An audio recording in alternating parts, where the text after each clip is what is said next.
Are you getting serious on your diet? Went to the gym this morning. No, you didn't. Did you?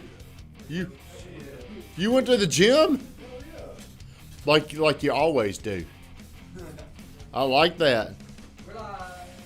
All right, happy Monday. We are, if you follow the Good Time Tommy page, we are starting a little bit early this morning because I got a 9 o'clock obligation I got to get to. So if you're on here, you know the drill, Josh. What do you do? Like, share, comment. That's right. I need some shares. How many shares could y'all get me to today? There's 20 of you in. Oh, you got it. I appreciate that. Thank you very much, Andre. Good morning, everybody. Before we get started, let's quickly do our gratitude, man. Yesterday was one of those days where when I looked, I had an erection. Looked at how much y'all did. I'm like, damn, that's good. It's like me as a kid looking at dirty books. Noah had 3 appointments. He came in. What time did you get in last night to start calling? Like 6 o'clock. Like 6 o'clock. Yeah, it was pretty late. Dude came in, 3 appointments. He's number 1 on the leaderboard. Joshua, 77 calls. Josh talked to 10 people yesterday for almost an hour and a half. Lorema, 51 phone calls. Gracie! I will get back to Gracie. I'm going to come back to you, Gracie, because a lot of today is about you. Gracie, brand new, 21 phone calls. Kaylin, 30 phone calls. Andre, 51 phone calls. And Hayden, 52 phone calls. Man, that is 7 people that I'm extremely proud of. If you know you did 30, how many could you really do? 50. If you really... Chris, what's up? Thank you for getting on. How many could you really do? Hey, if you're on here, share the stream for me, everybody. How many could you really do? If you really wanted to. If your life depended on it. If my life depended on Yeah. it? Hundreds. Okay, well, whenever you get to the point to where your life depends on you being successful, that's kind of where I'm at. I'm 47 years old, and I feel like it's just getting away from me.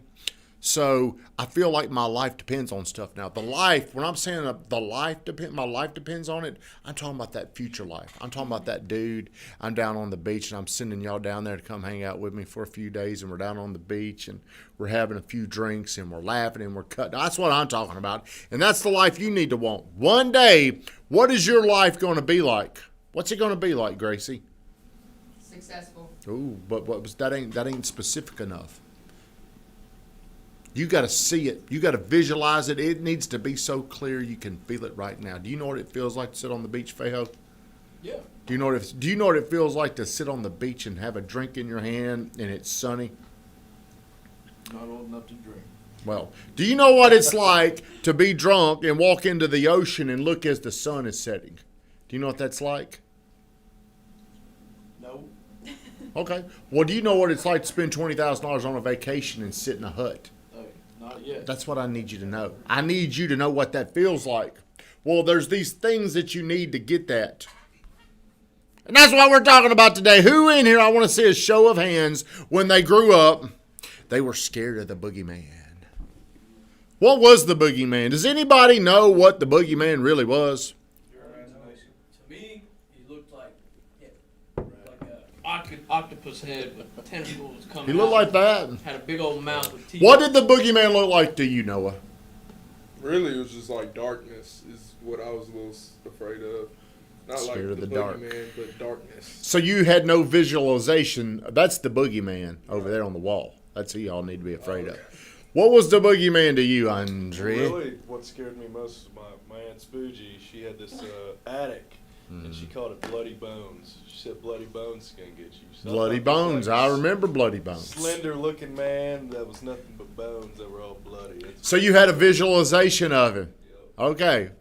You over there. What did the boogeyman look like? We're going somewhere. Be patient. Scott said darkness. Exactly. My wife is on here. Everybody say hello to Brittany Renee. Go shop at the Exchange Boutique. What did that boogeyman look like? He was just all black. He was all black. Is that racist? Is that what you're saying? Yep. What did it look like to you?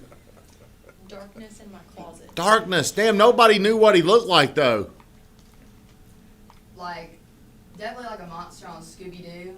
Like Scooby-Doo. some red eyes, maybe some green eyes. What did it look like? Did y'all have the boogeyman over there? What did he look like to you? Oh, did your family know about the boogeyman? I'm more scared of ghosts. Oh, was the ghost a boogie? Well, the boogeyman. Why would the boogeyman get you? For doing stuff you weren't supposed to, or was that You the? didn't get in bed quick enough after you turn off the lights. He's gonna get you. See, here's what was happening at an early age. Your family was teaching you, they were tricking you, manipulating you to help them to be scared of something. What is the boogeyman now when you're in your 20s? Failure. Failure, rejection, looking stupid. We all fear the boogeyman. Whenever people come here, the first thing that we teach, the first thing we implement is building courage, because I don't believe in the boogeyman anymore. I used to. I believed in the boogeyman when I was y'all's age. And then one day I did this little trick where I trapped the boogeyman and I found him and I saw what he looks like. What do you think he looked like? He looked just like me. Mirror. He looked, the boogeyman, the dude that I was so afraid of was me. I was afraid of letting me down. I was so afraid of letting myself down, I wouldn't even risk trying something because I didn't want to confront the boogeyman. It was me. I was looking in the mirror and there he was. And this probably didn't happen until I didn't find the boogeyman until I was in my late 30s. I'm scared of myself. I'm scared to fail. I'm scared to try. I'm scared of every single thing that I need to get to another level in my life. So let's go to Gracie. Gracie has come in here brand new. Not even legal yet, right? She can make calls. We do know how to get Gracie to legally call people within our system. And I called Stephen and Shawan yesterday to brag on Gracie. When you say Gracie, you got to say it 3 times. Marsha. Remember? So I called Stephen and Shawan because yesterday Hayden helped Gracie make 21 phone calls. And people don't know what it's like to call. They can say, I'll come in there and make him phone calls. I'll come in there and do it. I'll get people. I'll close people. It ain't scary until it's time to confront the boogeyman. And the boogeyman is that phone when you hit that number and you're calling them and the phone is ringing and you're waiting on the boogeyman. Gracie did it 21 times yesterday. She did set one appointment, which I don't think has ever been done, has it, since we've been doing this. She set one appointment on the first day of calling. But what impresses me about Gracie is even if she doesn't know, even if she's scared, nothing in your voice says I'm scared. Nothing in the way you're moving about the process says I'm scared. And if I could pick some qualities that I believe it takes for people to be successful in this business, it is courage. How many in here feels like my courage has grown since I've been here? It has, no doubt. Has it? How many of you believe you don't need money to make money? Everybody says that whenever you're growing up. Shit, only rich people get rich. It's hard to get money. I'm telling you, you can get rich off courage alone. Who believes that? Firm believer of that. Firm believer. Confronting the boogeyman at our stage of life is hard. We heard about him as a kid. That's how we know to be scared, because our mom and daddy tricked us into behaving. If you're not good, the boogeyman will get you. If you're not, so later in life, if you're not perfect, or maybe adolescence, 14, 15, if you're not perfect, the boogeyman's going to get you. We're not saying that, but that's the feeling that we've replaced it with from our childhood. I don't want to look stupid. How many of you worried about what you look like? Everybody. I don't. Do you think I do? I mean, I don't even wash my clothes. Ask my wife. If my wife is on here, she will say this. I literally don't care. Now, some people are going to say, well, that holds you back, and maybe it does. But I'm absent. When I say this, I really mean it. I am absent of caring what other people think about me. I really am. I really don't care. You know why? As you know.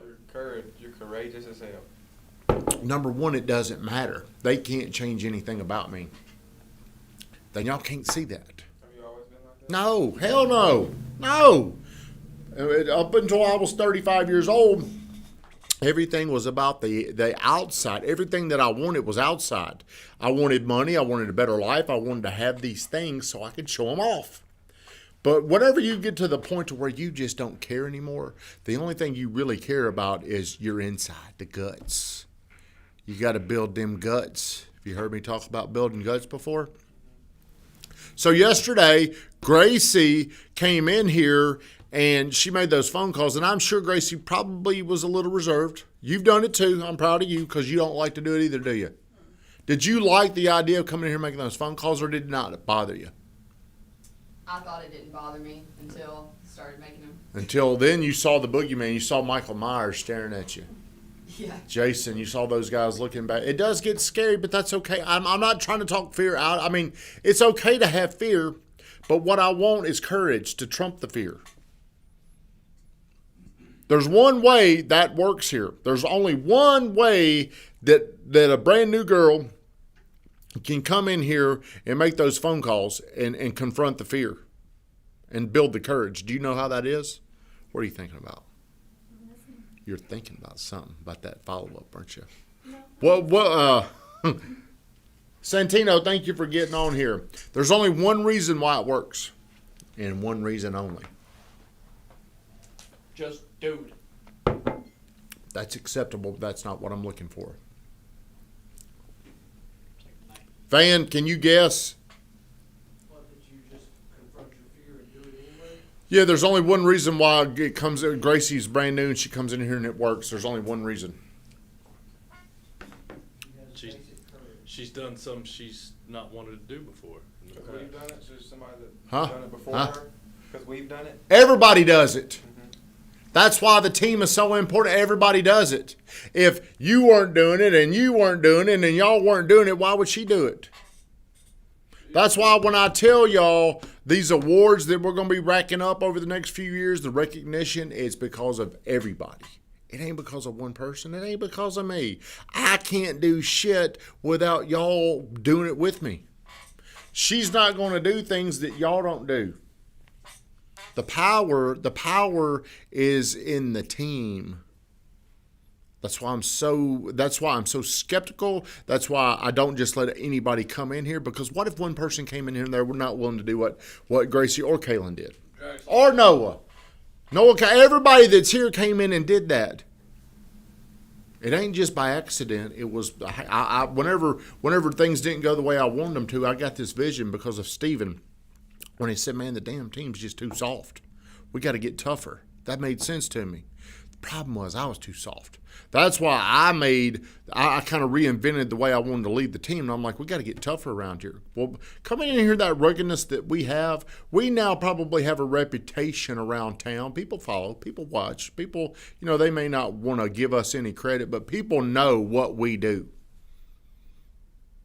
And I would take pride in doing things every day that scare me. I confront it. I'm building courage. I'm committed. And eventually you're going to have so much confidence. It's a swag that we're building over here. But it all begins with not being afraid of the boogeyman, Josh. Are you afraid of him? I am afraid of him, but I ain't scared to look at Don't be afraid of the boogeyman. Be afraid of that life that you want that won't happen. Everybody have a great day.